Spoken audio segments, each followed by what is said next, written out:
Sama Lukonde, ministre wa Yambo ya Sika, Yambo la matari ya Ekolo Congo Démocratique asakuli linakali ya ye na Assemblée nationale na tina ya kovandisama na ebonga. Lobby président Félix Tshisekedi ya singa kina bakili mibeko kovandisa mbula matari na ebonga po akoka kosala mosala mpe mingi kotelemela bozangi bokengi na monyele.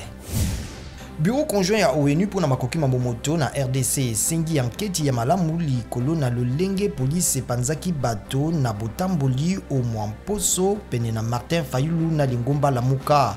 ONU esengi etumbu pe lobi koleka bato zomi na mitano bazoka kimpota. Bokondia basoda na Tchad esengi na Niger kokanga batomboki ba fact front pona mbongwana pe bomoko na Tchad epai wapi bazali kosangana sima na bubumi basoda mingi.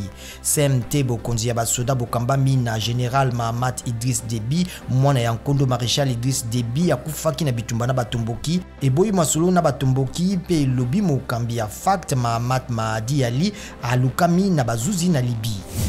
Molobeli ya mampinga ma RDC na Beni ya kebisi na likama ete basimba minduki basala bitumba esika bana bakelasi na bamama na bango bazali kolala libanda uto butuminei pona kosenga bokengi. Moko na basimba minduki ya bamai mai akanga makinde ya pesi sango yango.